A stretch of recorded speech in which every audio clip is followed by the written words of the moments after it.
నమో వెంకటేశాయ. అఖిలాండకోటి బ్రహ్మాండ నాయకుడైన శ్రీ శ్రీనివాస పరబ్రహ్మ యొక్క దివ్యానుగ్రహ విశేషం చేత తిరుమల తిరుపతి దేవస్థానం వారు నిర్వహించే అనేక ధార్మిక కార్యక్రమాల్లో భాగంగా ప్రతిరోజు మనం శ్రీమన్ మహాభారతాంతర్గత అరణ్య పర్వలోని విశేషాన్ని తెలుసుకుంటున్నాం.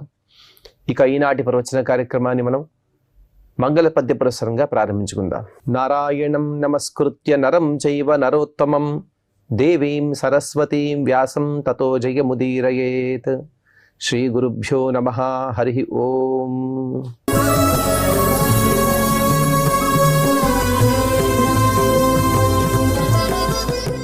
పూర్వం చెప్పిన విధంగా పాండవులందరూ కూడా గంధమాదన పర్వత ప్రాంతానికి వచ్చారు. అక్కడికి వచ్చి వారందరూ కూడా ఆకాశవాణి ఉపదేశించిన విధంగా ఆర్ష్టిషేన అనే మహారాజు గారు, అనగా పూర్వం రాజుగారే ఇప్పుడు ఋషిగా ఉన్నవారు, అందుకోసం రాజర్షి అని పిలిచారు. ఆ రాజర్షి యొక్క ఆశ్రమానికి వీరందరూ కూడా చేరుకున్నారు. ఆ రాజర్షి గారు కృషించిపోయారు. తపస్సు మాత్రమే వారి వృత్తి. తపస్సు చేస్తూ నరాలని కూడా పైన కనబడుతున్నాయి. ఆ విధంగా ఉత్తమమైనటువంటి తపస్సు చేసే ఆర్ష్టిషేన మహారాజు యొక్క ఆశ్రమానికి వచ్చిన పాండవులందరూ కూడా ఏమి చేశారనే విషయాన్ని వైశంపాయని మహర్షి గారు వివరిస్తూ ఉన్నారు. వైశంపాయనౌవాచ యుధిష్ఠిరస్తమాసాద్య తపసా దగ్ధకిల్బిషం అభ్యబాదయత ప్రీతః శిరసా నామకీర్తయన్. తపస్సుతో మొత్తం దహించిపోయిన పాపములు గల, అనగా ఏ పాపము లేని అని అర్థం. ఏ పాపము లేని ఆ మహర్షిని చేరుకున్నటువంటి యుధిష్ఠిరుడు తన తల వంచి, అనగా నమస్కారం చేస్తూ తమ నామాన్ని, గోత్రాన్ని, అనగా తన ప్రవరాన్ని చెప్పి నమస్కరించాడు అని చెప్పారు. ఆర్ష్టిషేన రాజర్షి గారు ఎవరు అంటే చంద్రవంశంలో ఉండేటువంటి రాజుగారు. విరక్తుడై రాజ్యాన్ని మొత్తాన్ని కూడా తన కుమారులకు అందించి వీరు హిమాలయ పర్వత ప్రాంతంలో తపస్సును ఆచరిస్తున్నారు. అటువంటి ఆ రాజర్షి యొక్క సమీపానికి తతః కృష్ణాచ భీమశ్చ యమౌ చ సుతపస్వినౌ శిరోభిప్రాప్య రాజర్షిం పరివార్యోపతస్థిరే. తదనంతరం కృష్ణ, అనగా ద్రౌపదీదేవి, మరియు భీమసేనుడు, నకుల సహదేవులు, ఈ విధంగా అందరూ కూడా ఆ రాజర్షి గారికి నమస్కరించి వారు అందరూ కూడా చుట్టూ నిలబడ్డారు. ఇక్కడ ఒక విశిష్టమైనటువంటి ప్రయోగాన్ని మహర్షి గారు మనకు అందిస్తున్నారు. శిరోభిప్రాప్య, ఈ రెండు పదాలకు అర్థం ఏమిటి అంటే తలలతో చేరుకొని అని అర్థం. తలలతో చేరుకొని అంటే అర్థం ఏంటి అంటే తల వంచి నమస్కరించి వారి దగ్గరికి వెళ్ళి అని అర్థం. ఇదొక సుందరమైనటువంటి ప్రయోగం. తథైవ ధౌమ్యో ధర్మజ్ఞః పాండవానాం పురోహితః యథా అన్యాయం ఉపాక్రాంతః తం ఋషిం సంశితవ్రతం. అలాగే ధర్మాచరణలో చాలా గొప్పవాడైనటువంటి పాండవుల పురోహితుడైనటువంటి ధౌమ్యాచార్యుల వారు కూడా వారికి వారి యోగ్యతానుసారంగా, అనగా వారు ఏ విధంగా అయితే నమస్కరించాలో అదే విధానంలో వారిని నమస్కరించి వారు కూడా ఆ ఋషి దగ్గరికి వచ్చి నిలబడ్డారు. అన్వజానా సధర్మజ్ఞః మునిర్దివ్యేన చక్షుషా పాండోః పుత్రాన్ కురుశ్రేష్ఠాన్ ఆస్యతామితి చాబ్రవీత్. వీరందరూ కూడా వచ్చారు. వచ్చి తమ నామగోత్రాలను చెప్పి నిలబడ్డారు. వీరిని ఇంతకుముందు ఆర్ష్టిషేన రాజర్షి గారు చూడలేదు. ఇదే మొట్టమొదటిగా చూస్తున్నారు. వారేం చేశారంటే తమ విశిష్టమైనటువంటి సామర్థ్యం, అపరోక్ష జ్ఞానం ద్వారా వారు వీరు ఎవరు అనే విషయాన్ని వారే తమ శక్తి సామర్థ్యాలతో తెలుసుకున్నవారై వీరందరూ కూడా పాండురాజు యొక్క కుమారులా అని ఆశ్చర్యపడుతూ వీరికి అందరు కూడా ఆసనాలను చూపిస్తూ ఉన్నారు. వీరందరూ కూడా కూర్చోండి అని చెప్పారు.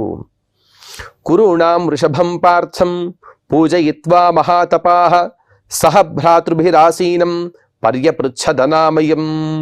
కౌరవ వంశంలో గొప్పవాడైనటువంటి గొప్పవాడని ఎందుకు చెబుతున్నారంటే రాజసూయాగాన్ని చేశాడు కాబట్టి కౌరవ వంశంలో అత్యంత ఉన్నతమైనటువంటి స్థానాన్ని అధిరోహించిన, అలాగే పాండుతనయుల్లో పెద్దవాడైనటువంటి ఆ యుధిష్ఠిరుడికి, వారి తమ్ములకి, ద్రౌపదీదేవికి, ధౌమ్యాచార్యుల వారికి, ఇతరికి అందరికి కూడా వారి వారి యోగ్యతానుసారంగా వారి వారికి సపర్యలను అందించిన ఆ మహర్షి గారు వారిని అందరినీ కూడా కుశల సమాచారాలు వారు ప్రశ్నిస్తూ ఉన్నారు. అంటే వీరందరూ కూడా కుశలంగా ఉన్నారా అని. ఇక్కడ పర్యపృచ్ఛత్ అనామయం, మీరందరూ కూడా అనామయమా అని ప్రశ్నిస్తూ ఉన్నారు. అనామయము అంటే ఆమయము అంటే ఆరోగ్యాలు, ఆమయము అంటే అనారోగ్యము, అనామయము అంటే అనారోగ్యం లేదు కదా అని అర్థం. అంటే మీరందరూ కూడా ఆరోగ్యవంతులుగా ఉన్నారు కదా అని మహర్షి గారు ప్రశ్నిస్తూ వారిని అడిగారు. అలాగే ఇక మహర్షి గారు కొన్ని ప్రశ్నలను వారికి సంధిస్తూ ఉన్నారు. నానృతే కురుషే భావం కచ్చిత్ ధర్మే ప్రవర్తసే మాతాపిత్రోశ్చతే వృత్తి కచ్చిత్ పార్థనసీదతి.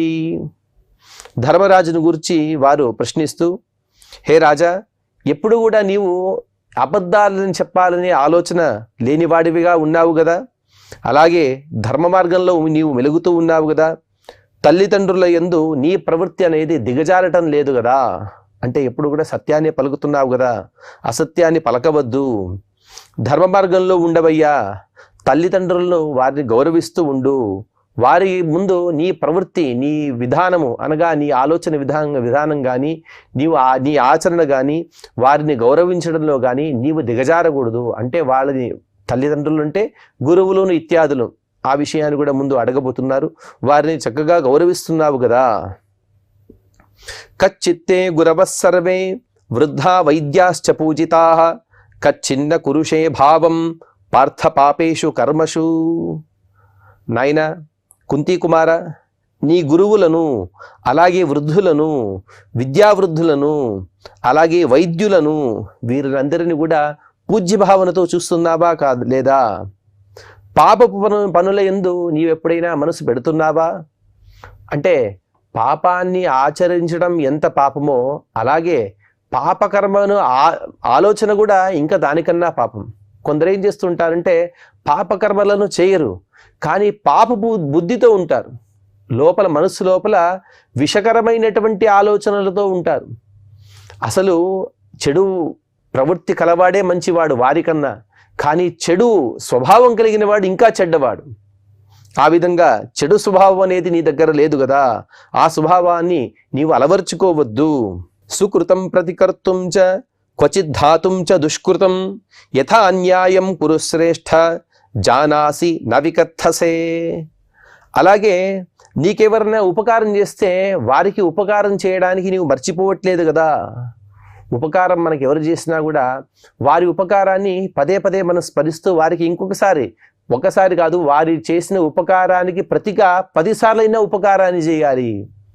శ్రీరామచంద్ర ప్రభు యొక్క గుణాలను చెబుతూ ఒక చిన్న ఉపకారాన్ని పొందినా కూడా శ్రీరాముడు వారి పేరును పలుసార్లు ప్రస్తావించేవాడట. వీరి వల్ల నేను ఇటువంటి ఉపకారాన్ని పొందాను, అదొక గొప్ప గుణం.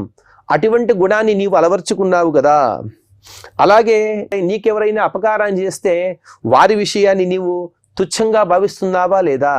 అంటే ఎవరైనా అపకారం చేస్తే వీడు నాకు అపకారం చేశాడు అని వాడికి ఎన్నో శిక్షలు గురి చేయడం, వాడికి ఇబ్బందులు వచ్చేట్టుగా చేయడం, అలా చేయకుండా వాడి గురించి నిర్లక్ష్య భావనతో ఉండాలి.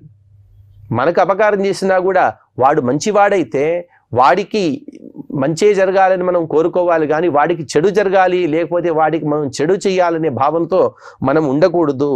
అలా నీవు ఉన్నావు కదా. అలాగే ఆత్మానం నవికథసే, నిన్ను నీవు పొగుడుకుంటున్నావా? అది చాలా గొప్పదైనటువంటి దుర్గుణం. మనం చేసిన ఏదైనా ఒక చిన్న పని ఉంటుంది, ఆ చిన్న పనిని మనం పదే పదే చెప్పుకుంటూ ఉంటాం. ఆ విధంగా ఉండకూడదు. యథార్హం మానితాః కచ్చిత్ త్వయా నందంతి సాధవః వనేష్వపి వసన్ కచ్చిత్ ధర్మమేవానువర్తసే. సజ్జనులు వస్తారు, ఋషులు మునులు, అలాగే ఆ ఋషుల యొక్క శిష్యులు, వారి ప్రశిష్యులు, ఈ విధంగా వారందరూ కూడా వస్తారు. అందరికీ ఒకే విధమైనటువంటి స్వాగత సత్కారాలు చేయకూడదు. గురువులకు పెద్దలకి ఒక విధమైనటువంటి సత్కారం అయితే వారి శిష్యులకి దానికన్నా తక్కువ సత్కారాన్ని మనం చేయాలి. అలా తారతమ్య భావనతో ఉన్నావా లేదా? వారి యోగ్యతానుసారంగా వారిని గౌరవించడం అనేది మన ధర్మము. అలా చేస్తున్నావా లేదా? సరే, ఏదో మనం అడవుల్లో ఉన్నాము, అడవుల్లో ఉన్నప్పుడు స్నాన సంధ్యావందనాదులు అనుష్ఠించకపోయినా పర్వాలేదు అని నీవు అడవుల్లో ఉన్నప్పుడు కూడా ధర్మాన్ని వదులుతున్నావా? అంటే అడవుల్లో ఉన్నా కూడా ధర్మాన్ని నువ్వు చక్కగా ఆచరించవలసినదే. అలాగే కచ్చిజ్జౌమ్యస్త్వదాచారైః న పార్థ పరితప్యతే దాన ధర్మ తపశ్శౌచైః ఆర్జవేన తితిక్షయా. చాలా గొప్పదైనటువంటి మాటని ఆర్ష్టిషేన రాజర్షి గారు చెబుతూ ఉన్నారు. నాయన, నీవు ఎన్నో పనులను నీ పురోహితుల ద్వారా చేయించుకుంటూ ఉన్నావు, కానీ వారి మనస్సుకు నొచ్చుకునే విధంగా నీవు ఎప్పుడైనా ప్రవర్తించావా? దానము, ధర్మము, తపస్సు, శౌచము, ఆర్జవము, తితిక్ష అనే విషయాల్లో నీవు నీ పురోహితుడు మనస్సు నొప్పిస్తున్నావా? ఎక్కడైనా అతనికి ఎప్పుడైనా ఏదైనా విషయంలో అసమాధానాన్ని నీవు కలిగిస్తూ ఉన్నావా అని అడుగుతూ ఉన్నారు. ధౌమ్యాచార్యుల వారు ఎంత గొప్పదైన స్వభావం అంటే, ఏదో ఇంతవరకు కూడా రాజసూయ యాగంలో ఉన్నారు, అన్ని సంపదలు ఉన్నాయి, అప్పుడు మాత్రమే అనగా ధర్మరాజు గారి పౌరోహిత్యాన్ని చేసుకుని వీరు వనాలకు వెళ్ళేటప్పుడు వారి మానాన్ని వారిని వదిలివేయలేదు. ఆ కష్టకాలంలో కూడా వారిని అనుసరిస్తూ అరణ్యానికి వచ్చారు. అక్కడ ఎన్నో ధర్మాలను ఉపదేశించారు. అలాగే తర్వాత రాబోయేటువంటి కురుక్షేత్ర సంగ్రామానికి ఏదైతే సమారంభాలు ఉంటాయో, ఏదైతే తయారు చేసుకోవాలో వాటిని అన్నిటినీ కూడా ఇప్పుడే ఉపదేశిస్తూ, ఆ కాలంలో మీరు అటువంటి శక్తి సామర్థ్యాలు పొందాలంటే ఇటువంటి హోమాలను చేయండి, ఇటువంటి జపాలను చేయండి అని అక్షయపాత్ర స్తోత్రము ఇత్యాది అనేక విషయాలను వారికి బోధించారు. అటువంటి గొప్పవారు ధౌమ్యాచార్యుల వారు. ఇంత క్లిష్టకాలంలో కూడా మీ వెన్నంటి ఉన్నారు. వారిని మనస్సు నొప్పించే విధంగా నీవు ఎప్పుడైనా ప్రవర్తిస్తూ ఉన్నావా? మనమందరం కూడా ఏం చేస్తుంటామంటే, మన ఇంటికి ఏదైనా కార్యక్రమాలు ఉంటే పురోహితుని పిలుస్తూ ఉంటాం. పిలిచే సందర్భంలో వారికి అన్నీ కూడా మనం చేస్తూ ఉంటాం, చెబుతూ ఉంటాం. మనం, అయ్యా మాది కార్యక్రమం ఉంది, కార్యక్రమం అంతా కూడా విధిగా చేయాలి, ఎక్కడ ఏ లోపం రాకూడదు అని మనం చాలా విధాలుగా వారికి చెబుతూ ఉంటాం. కానీ వారికి సంభావన ఇచ్చే సందర్భంలో, లేకపోతే వారికి గౌరవ సత్కారాలు ఇచ్చే సందర్భంలో మాత్రం కాస్త మనం అలా పట్టి మనం సంభావనలు ఇస్తూ ఉంటాం. ఆ విధంగా చేయకూడదు. పురోహితులన్న వారికి సమృద్ధిగా వారు తృప్తి చెందే విధంగా మన శక్తి అనుసారంగా మనం పూర్తిగా, అనగా శక్తి వంచన లేకుండా వారికి సంభావనాదులు మనం ఇవ్వాలి. అదే విషయాన్ని ఆర్ష్టిషేన రాజర్షి గారు అడుగుతున్నారు. దానము, ధర్మము, తపస్సు, శౌచము, ఆర్జవము, తితిక్ష అనే విషయాల్లో అతని మనస్సును మీరు నొప్పించడం లేదు కదా. పితృపైతామహం వృత్తం కచ్చిత్ పార్థానుమన్వర్తనే కచ్చిద్రాజర్షియాతేన పథా గచ్చసి పాండవ.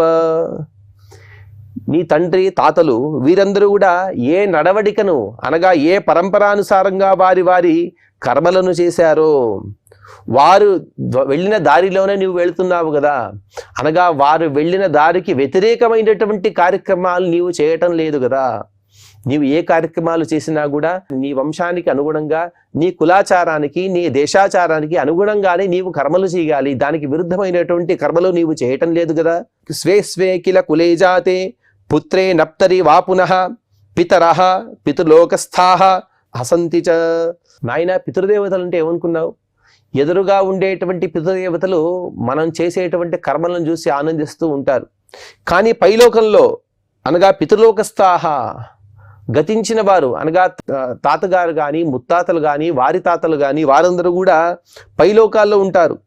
వారందరూ కూడా తమ కులంలో పుత్రుడో పుత్రికోనో పుడితే వారందరూ ఒకటా దుఃఖపడతారు, లేకపోతే ఆనందిస్తారు. దానికి కారణం ఏమిటో తెలుసా? కిం తస్య దుష్కృతేస్మాభిః సంప్రాప్తవ్యం భవిష్యతి నచాస్య సుకృతేస్మాభిః ప్రాప్తవ్యమతిశోభనం. అయ్యో, వీడు ఏ కర్మలు చేస్తాడో, వీడు చేసేటువంటి సత్కర్మల వలన మాకు శుభమైనటువంటి గతి కలుగుతుంది అని ఆనందిస్తారు.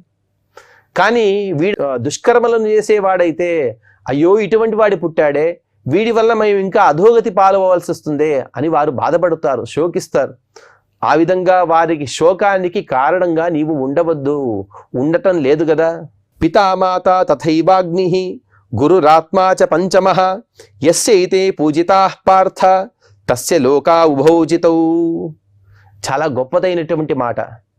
ఒక విధంగా చెప్పాలంటే మనకందరి కూడా చెంపపెట్టు లాంటి మాట ఇదంతా కూడా.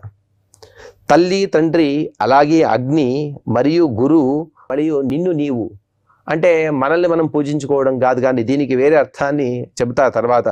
తల్లిదండ్రులను సరిగ్గా పూజిస్తూ ఉన్నావా? అలాగే అగ్ని యొక్క అర్చన. బ్రహ్మచారిగా ఉన్నవాడు తను ప్రతిరోజు కూడా అగ్ని కార్యాదులను చేయాలి. లేకపోతే వివాహం చేసుకున్నవాడు ప్రతిరోజు కూడా అగ్నిహోత్రము లేకపోతే ఔపాసనం, లేకపోతే వైశ్వదేవాదులను ఆచరిస్తూ ఉండాలి.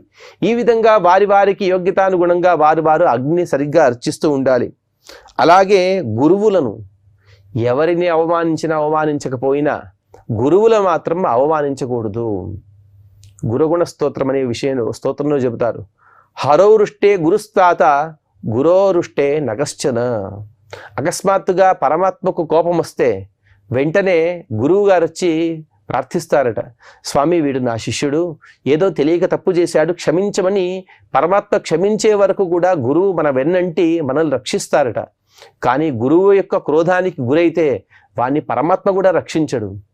ఆ విధంగా గురువుని చక్కగా పూజిస్తూ ఉన్నావా? ఆత్మాచ, నిన్ను నీవు అంటే నీ అంతర్యామిగా ఉండేటువంటి పరమాత్మను చక్కగా ఉపాసన చేస్తూ ఉన్నావా? అంతర్యామి యొక్క ఉపాసన అంటే ఏమో తెలుసా?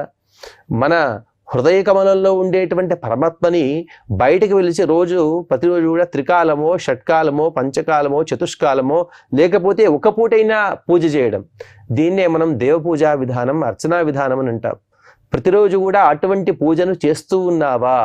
తల్లిదండ్రులను, అగ్నిని, అలాగే గురువును, పరమాత్మను, లేకపోతే దీనికి ఉపలక్షణంగా అతిథి ఇత్యాదులను, నీకన్నా పెద్దవారిని, వీరినందరినీ కూడా చక్కగా గౌరవిస్తూ ఉన్నావా?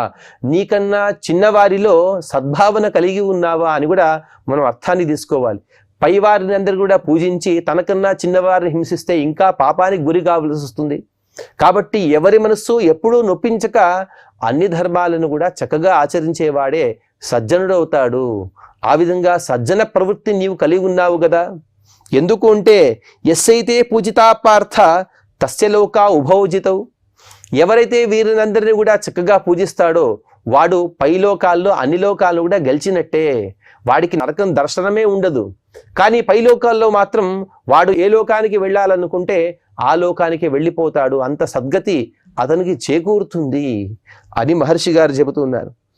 ఈ అన్ని ప్రశ్నలు కూడా యుధిష్ఠిరుడు సమాధానంగా ఇస్తూ, యుధిష్ఠిరువాచ భగవానార్య మహైతత యథావత్ ధర్మ నిశ్చయం యథాశక్తి యథాన్యాయం క్రియతే విధివన్మయా. అయ్యా స్వామి, మీరు ఎన్ని ధర్మాలు అయితే చెప్పారో ఆ అన్ని ధర్మాలను కూడా యథాప్రకారంగా, అనగా మీరు అడిగిన ప్రశ్నలకు అనుగుణంగానే నేను అన్ని కర్మలను కూడా చక్కగా ఆచరిస్తూ ఉన్నాను. ఏ కర్మల యొక్క లోపం చేయటం లేదు, ఎవరిని కూడా నేను అవమానపరచడం లేదు అని ఒకే ఒక శ్లోకంతో ఈ అన్ని ప్రశ్నలు కూడా యుధిష్ఠిరుడు తన సమాధానాన్ని ఇచ్చాడు. తర్వాత ఆర్ష్టిషేన రాజర్షి గారు ఇంకా ప్రశ్నలను సంధిస్తూ, ఆర్ష్టిషేన ఉవాచ అభక్షా వాయుభక్షాశ్చ ప్లవమానా విహాయస జుషంతే పర్వత శ్రేష్టం ఋషయః పర్వసంధిషు. నాయన, మీరందరూ కూడా ఈ గంధమాదన పర్వత ప్రాంతానికి వచ్చారు కదా. ఇక్కడ ఎందరో తపస్సు చేస్తూ ఉంటారు. ఎలా తపస్సు చేస్తారో తెలుసా? అభక్షాహ, కేవలం నీటిని మాత్రమే ఆహారంగా స్వీకరిస్తూ తపస్సును ఆచరించేవారు కొందరు. ఇంకొందరు వాయుభక్షాహ, శ్వాసోచ్ఛ్వాసలను కేవలం ఆ వాయువును మాత్రమే ఆహారంగా స్వీకరిస్తూ తపస్సు చేసేవారు మరికొందరు. ఇక ప్లవమాన విహాయస, కొందరు వారి వారి తపస్సు శక్తి సామర్థ్యం వలన వారందరూ కూడా పైకి ఎగురుతూ ఉంటారు. విహాయస, ఆకాశ మార్గంలో వెళుతూ ఉంటారు. అటువంటి ఎందరో మునులు, ఋషులు ఇక్కడ ఉంటారయ్యా. కామినస్సహ కాంతాభిః పరస్పర మనువ్రతాః దృశ్యంతే శైలశృంగస్థాః యథా కింపురుషా నృప. కింపురుష ఖండం అని మనం వింటాం. భాగవతంలో ఈ కింపురుష ఖండం గురించి చాలా విశిష్టమైనటువంటి పంచమ స్కందంలో వివరణ వస్తుంది. అంటే కింపురుషుల ఖండంలో ఆంజనేయ స్వామి వారు ఉంటారట.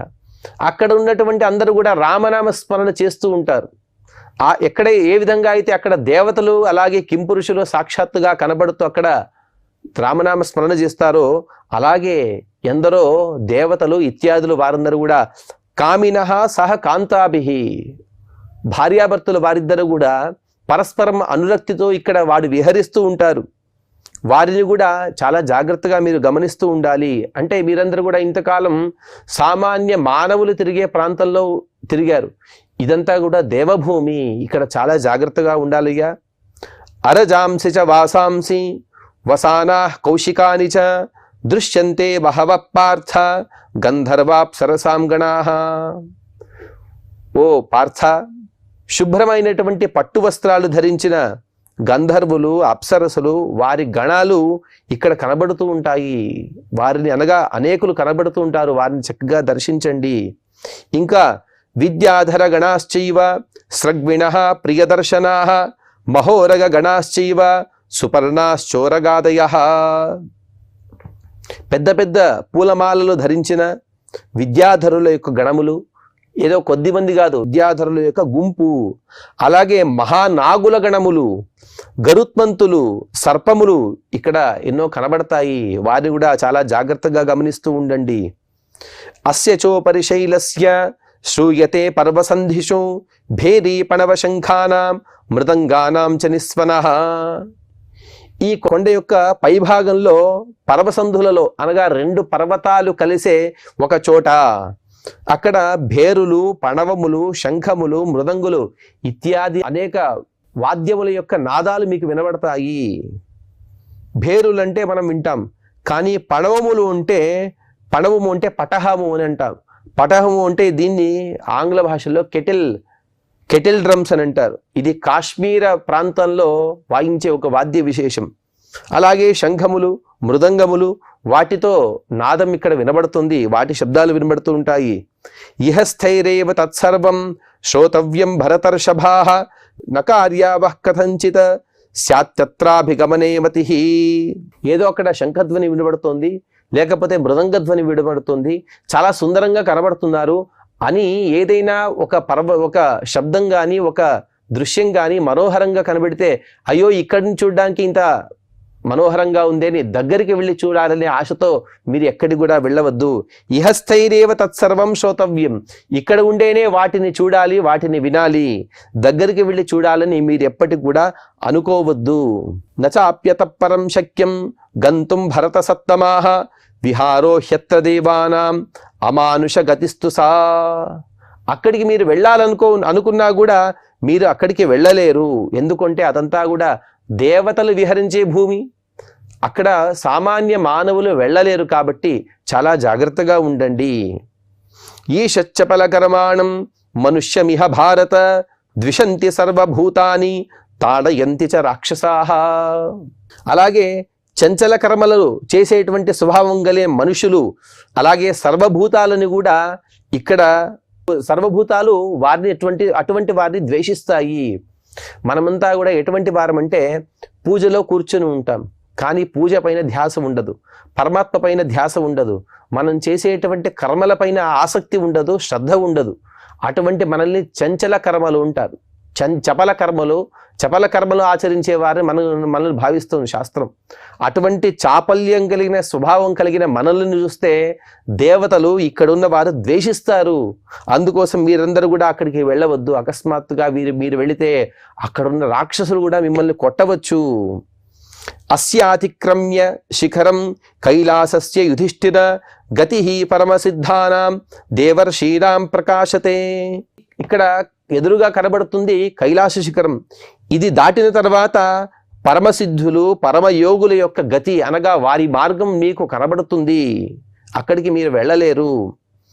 కానీ చాపలాదిహ గచ్చంతం పార్థయానమితః పరం అయశూలాదభిర్ఘ్రంతి రాక్షసాః శత్రుసూదన.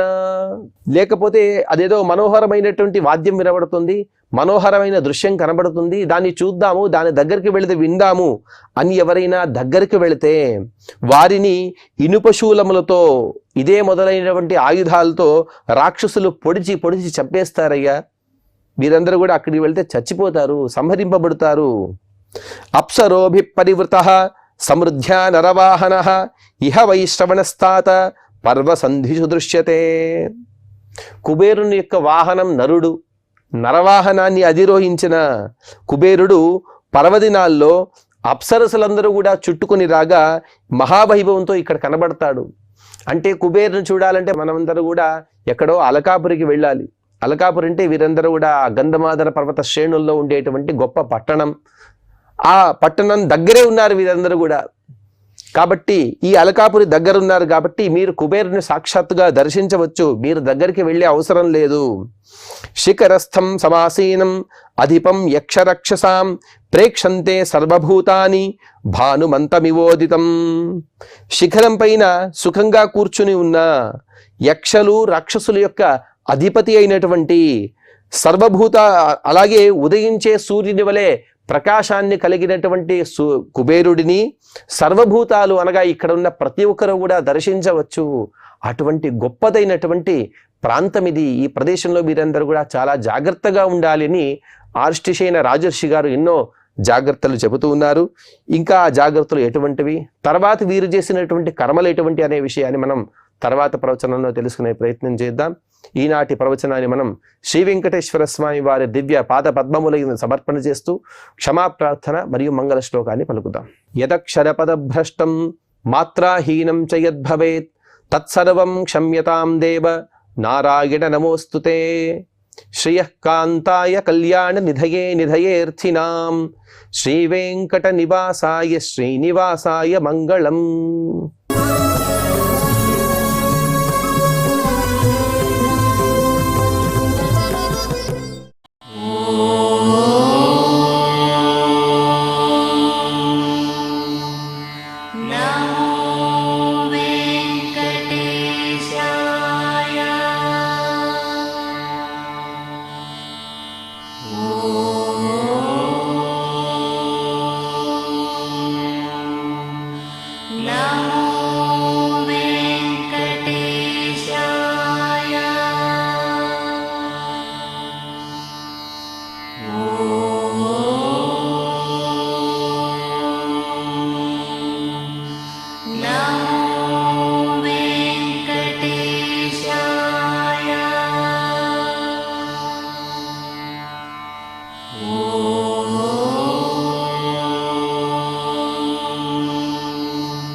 Om Namo